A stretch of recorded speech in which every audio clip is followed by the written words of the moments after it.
Assalamualaikum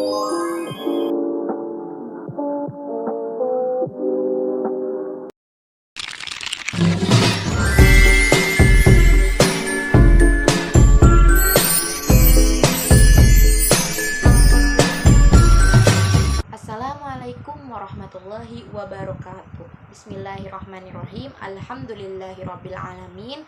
Wabihi nasta'in wala umuri dunya waddin. Wassalatu wassalamu ala asrafil anbiya'i wal mursalin wa ala alihi wa sahbihi ajmain, amma ba'du. Pertama-tama yang saya hormati dosen pengampu mata kuliah pendidikan akhlak, yaitu Bapak Abdul Ghaffar SAGMA, dan yang kedua yang saya hormati yaitu teman-teman semuanya. Sebelumnya perkenalkan, nama saya Syifa Aulia Az-Zahra dari kelas 1D Pendidikan IPS dengan NIM 124010510500126. Baik, pada kesempatan kali ini saya akan membahas tentang amal sholih atau akhlak kepada Allah.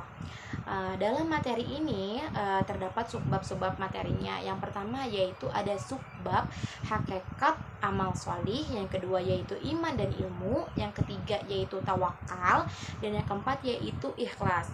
Nah, dalam video ini saya akan memaparkan materi subbab yang ketiga yaitu tawakal. Sebelumnya, apa sih pengertian tawakal itu? Tawakal adalah sikap berserah diri kepada Allah setelah melakukan sebuah usaha yang dilakukannya itu secara bersungguh-sungguh. Tawakal berasal dari kata waqala yang berarti menyerahkan urusan. Dalam konteks sebuah ibadah, tawakal itu merupakan sikap hati yang ikhlas untuk menyerahkan hasil usahanya itu kepada Allah, dengan keyakinan bahwa segala sesuatu yang ada di dunia ini berada di bawah kendalinya. Kemudian ada dasar tawakal dalam Islam. Konsep tawakal diajarkan dalam Al-Quran dan juga hadis, sebagaimana dalam Al-Quran itu dijelaskan dalam Quran surat At-Talaq ayat 3 yang berbunyi wa yarzuqhu min haitsu la yahtasibu wa may yatawakkal 'alallahi fahuwa hasbuh innallaha balighu amrih qad ja'alallahu likulli syai'in qadra, yang berarti dan barang siapa yang bertawakal kepada Allah, niscaya Allah akan mencukupkan keperluannya. Sesungguhnya Allah akan melaksanakan urusan yang dikehendakinya. Nah, dalam ayat ini Allah itu mengingatkan kepada kita semua bahwa jika kita bertawakal, Allah itu akan memudahkan segala kebutuhan kita. Dan Rasulullah SAW juga bersabda dalam sebuah hadis, yaitu hadis riwayat Tirmizi, yang berbunyi, ikatlah untamu lalu bertakwalah. Maksud dari hadis ini itu mengajarkan bahwa tawakal itu tidak berarti pasrah tanpa usaha, melainkan kita dianjurkan untuk melakukan ikhtiar terlebih dahulu, kemudian menyerahkan hasilnya kepada Allah Subhanahu wa Ta'ala. Kemudian ada unsur-unsur tawakal. Nah, unsurnya itu apa aja sih? Yang pertama yaitu ada ikhtiar atau usaha. Nah, tawakal itu harus diawali dengan usaha yang maksimal. Nah, di dalam Islam, usaha itu merupakan bagian paling terpenting dari kehidupan, dan kita semua ini juga dianjurkan untuk bekerja keras terlebih dahulu agar kita bisa mencapai tujuan kita. Nah, yang kedua itu ada doa dan pasrah. Nah, setelah berusaha, kita dianjurkan untuk meminta doa dan menyerahkan semua hasilnya itu kepada Allah. Doa itu merupakan bentuk komunikasi kepada Allah untuk memohon keberkahan atas apa yang telah kita upayakan. Dan yang ketiga itu keyakinan pada ketentuan Allah. Nah, tawakal itu mengharuskan kita untuk yakin bahwa segala sesuatu yang telah terjadi itu merupakan ketentuan Allah, dan nantinya itu akan mengandung sebuah hikmah. Dan kita juga harus percaya bahwa Allah itu lebih tahu yang terbaik bagi kita semua. Dan yang keempat yaitu ada ridho dan ikhlas. Nah, ketika hasil dari usaha yang telah kita lakukan itu semuanya tidak sesuai harapan, tawakal ini mengajarkan kita untuk tetap ridho dan ikhlas untuk menerimanya, serta yakin bahwa itu semua merupakan bagian rencana dari Allah yang mungkin terbaik untuk kita. Selanjutnya ada macam-macam tawakal. Nah, dalam Islam ini tawakal itu memiliki berbagai macam atau bentuk sesuai konteksnya masing-masing. Yang pertama yaitu ada tawakal dalam ibadah. Nah, tawakal jenis ini merupakan bentuk penyerahan diri sepenuhnya itu kepada Allah dalam hal ibadah. Nah, misalnya itu percaya bahwa Allah yang menentukan hasil dari ibadah yang dilakukannya itu, baik berupa rezeki, kesehatan, atau ketenangan batin. Nah, yang kedua itu ada tawakal dalam rezeki.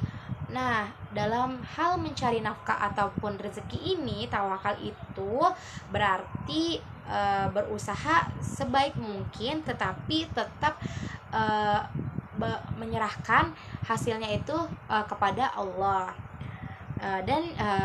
Dan kita juga itu meyakini bahwa Allah lah yang menentukan jumlah dan bentuk rezeki yang diberikan kepada setiap hambanya. Yang ketiga itu ada tawakal dalam musibah atau cobaan. Tawakal ini merupakan bentuk penerimaan dan kesabaran dalam ujian ataupun musibah yang menimpanya. Nah, meski berikhtiar untuk mencari jalan keluar, seorang muslim itu tetap percaya bahwa musibah itu yang terjadi adalah kehendak dari Allah dan memiliki hikmah nantinya. Nah, yang keempat itu tawakal dalam perjuangan atau perang misalnya. Nah, pada masa Rasulullah SAW ini tawakal dalam konteks ini tuh sering terjadi dalam peperangan. Nah, para sahabat dan Rasulullah berusaha semaksimal mungkin, tetapi tetap menyerahkan hasil perjuangannya tersebut kepada Allah. Nah, yang kelima yaitu tawakal dalam menjaga kesehatan dan keselamatan. Nah, tawakal ini berkaitan dengan usaha menjaga kesehatan dan keselamatan seperti makan makanan bergizi, olahraga, atau menghindari bahaya. Nah, setelah berusaha semaksimal mungkin, seorang muslim berserah diri pada Allah untuk mengenai hasilnya itu.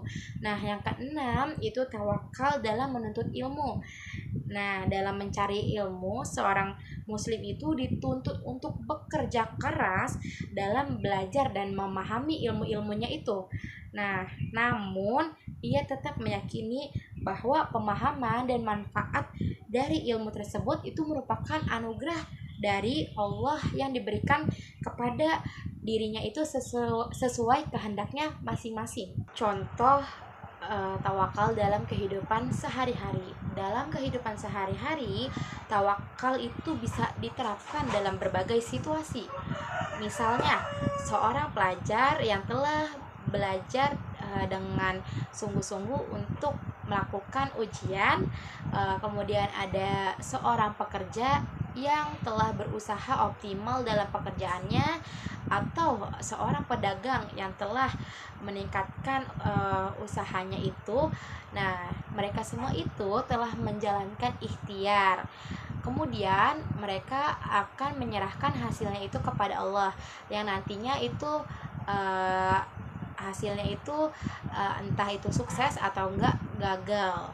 Nah, dengan tawakal ini mereka itu tidak mudah berputus asa dan menjadi lebih ikhlas. Manfaat dari tawakal yang pertama yaitu ketenangan jiwa. Tawakal memberikan ketenangan dan kedamaian hati. Dengan menyerahkan hasil sepenuhnya kepada Allah, kita tidak akan larut dalam kekecewaan dan kesedihan yang berlebihan.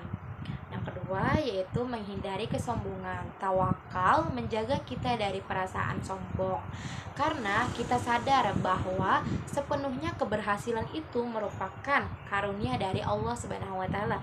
Yang ketiga yaitu meningkatkan keimanan. Tawakal membuat kita lebih yakin pada kekuasaan Allah dan semakin mendekatkan kita kepadanya. Yang keempat yaitu menguatkan semangat. Nah, tawakal itu mendorong kita untuk berusaha tanpa takut gagal. Kita paham bahwa hasilnya itu bukan urusan kita, melainkan urusan Allah Subhanahu wa taala. Kesimpulan dari materi ini adalah tawakal merupakan salah satu bentuk ibadah hati yang mendalam. Tawakal itu bukan hanya sekedar pasrah saja, tetapi sebuah jalan hidup dengan penuh kesadaran akan kehendak Allah. Tawakal itu kita berusaha dan berdoa dengan sungguh-sungguh, lalu ridho dan ikhlas dengan apapun hasilnya itu. Sekian pemaparan materi dari saya, kurang lebihnya mohon maaf. Wabillahi taufiq wal hidayah. Wassalamualaikum warahmatullahi wabarakatuh.